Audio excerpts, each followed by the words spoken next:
Church आपको जिंदा जला देगा अगर उन्हें इस चीज के बारे में पता चल गया तो। एक थ्योरी है हीलियोसेंट्रिज्म, जिसमें ऐसा कहा जाता है कि अर्थ सन के अराउंड रिवॉल्व करती है। एंड अगर आप इस टॉपिक के बारे में रिसर्च करते हुए या बात भी करते हुए पाए गए तो चर्च के पास ये अथॉरिटी है कि वो आपको टॉर्चर कर सकते हैं, आंख में मोम डालने से लेकर उंगलियां काटने तक।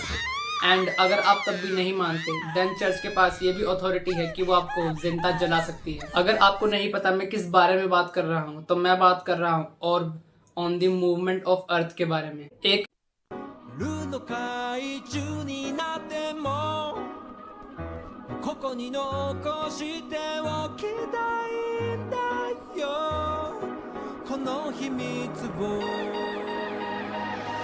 ऐसा एनिमे जो कि बेस्ड है साइंस वर्सेस रिलीजियस के ऊपर, जिसमें साइंस एंड रिलीजियस को इतने अच्छी तरीके से ब्लेंड किया गया है कि आपका माइंड ब्लो हो जाएगा। पर क्वेश्चन ये आता है कि चर्च आखिर ऐसा करता क्यों है।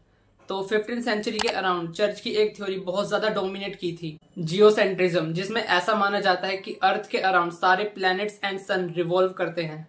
है ना एकदम बकवास। पर अगर आपने चर्च को कन्फ्रंट किया, मतलब आपने डायरेक्ट गॉड को चैलेंज किया एंड ऐसे ब्लास्फेमी का नाम देकर चर्च आपके साथ कुछ भी कर सकता है, मतलब कुछ भी। एंड फॉर योर इन्फॉर्मेशन मैं आपको बता दूं कि ऐसा सच में होता था, जहां 15th सेंचुरी में चर्च का एंड बाकी रिलीजियस अथॉरिटीज का बहुत बड़ा इन्फ्लुएंस था, जिसे डार्क एज भी कहा जाता है। तो ये तो था आइडियोलॉजी के बारे में। अब बात करते हैं कि आखिर एनिमे कैसा है। तो anime is a masterpiece, specially जो 3rd एपिसोड में होता है। स्पॉयलर्स नहीं दूंगा, बट उसको देखकर मुझे सच में लगा था कि अब आखिर में एनिमे आगे कैसे बढ़ेगा।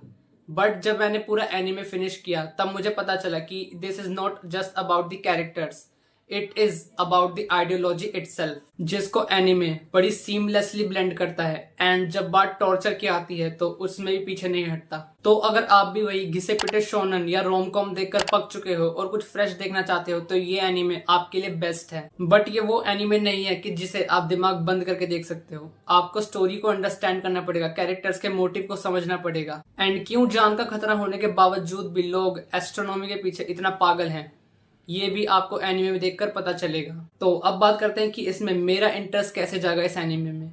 तो पर्सनली मुझे एस्ट्रोनॉमी में बहुत ज़्यादा इंटरेस्ट है, एंड जब मुझे पता चला कि इसी के अराउंड एक एनिमे है तो भाई मुझे तो देखना ही था। एंड पर्सनली मुझे इस तरह की सेटिंग्स में बहुत ज़्यादा इंटरेस्ट है जो पुराने ज़माने में सेट होती हैं, जैसे कि Game of Thrones, Vikings, Northman, Vinland Saga, या फिर अब जो ये लेटेस्ट एनिमे और on the movement of earth आया है ये भी। सो यही था मेरा ओपिनियन इस एनिमे के बारे में। अगर आपका ओपिनियन कुछ और है तो मुझे कमेंट करके जरूर बताना।